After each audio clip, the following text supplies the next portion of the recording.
Okay, Dragon and Fairy, let's get started. I'm using a small angular brush loaded with brown matter. Now I use DaVinci watercolors. Winsor Newton, I know they also have brown matter that will work. If you're using a brand of paint that doesn't have brown matter, you can use burnt sienna. It's a little bit darker red, so you just add more water to get the flesh tone.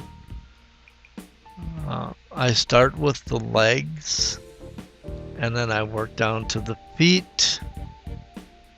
I do the midsection, the arms and hands, and then the ear and the face.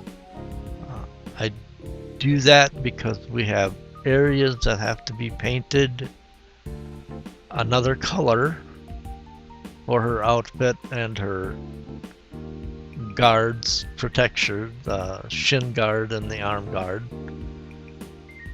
And that way the flesh tones have a time to dry and they won't bleed. Now it's a little bit dark, so I just touch it with paper towel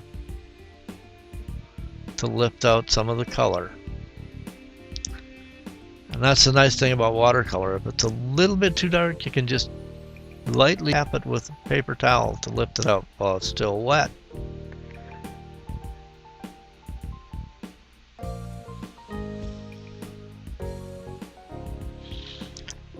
The drawing was done with watercolor pencils. I used those so that for the video purposes you can see the lines. I usually don't draw my lines that dark.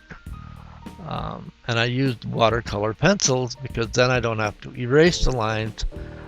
I draw similar colors that I'm going to be painting that area with, so that when I apply the paint I can just mix it in with the watercolor pencils. It saves a little time and makes it a little easier to see under the lights necessary to film this where the lines are. That said, we'll just go ahead and finish the fairy and then we'll start on the dragon's head.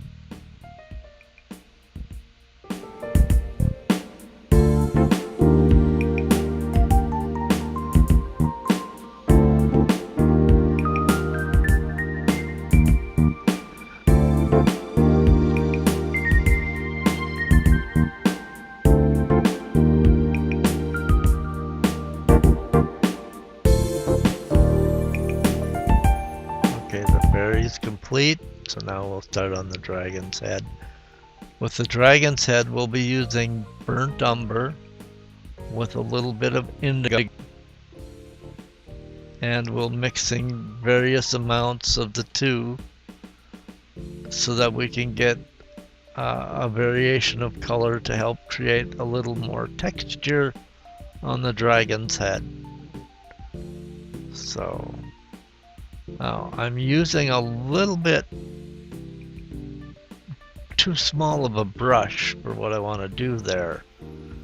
So we're going to have to go and switch to a larger brush to get this done in a timely manner, and so that we don't have the paint drying before we get it finished.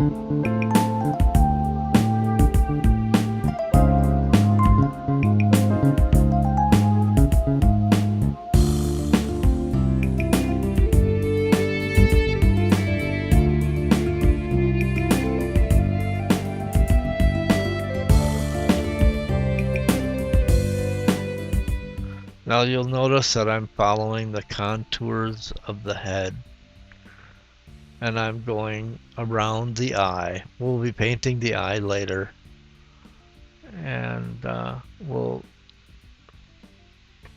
continue to follow the lines of contour to help create the three-dimensional look of the dragon.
Paint around the rest of the eye and then follow the jaw lines around.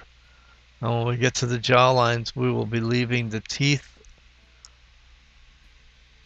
blank, and on the lower jaw we'll paint up as close as we can to outline the bottom part of the teeth. So when we go to paint the teeth, it'll be a little easier to get them finished off.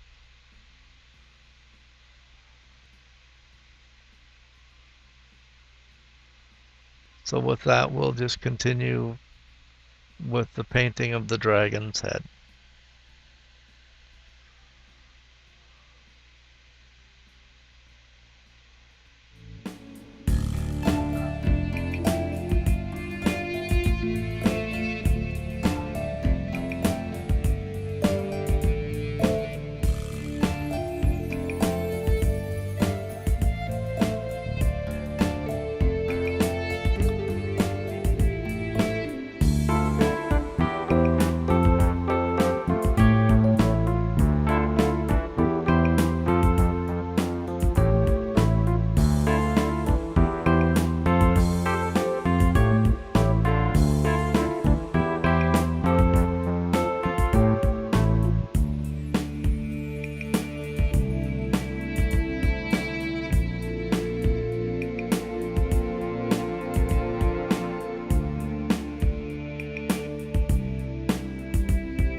Okay, we're finishing up on the jaw. Then we're going to go up and do the area around the nose up by the fairy. And to keep from smearing the paint, what we will do is we will turn the paper around. I almost set my hand down there and I could feel the water on the paint there, so I switched to a little bit smaller brush so I could get in a little closer on the fairy. And we're just going to finish painting the rest of the dragon's head now. And then we will be done with this part. And then step 1 will be complete.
Alright, we're almost done here.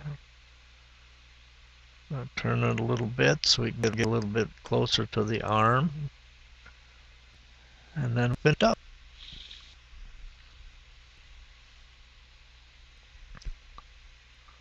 And that is the end of part 1. When we finish the snout up.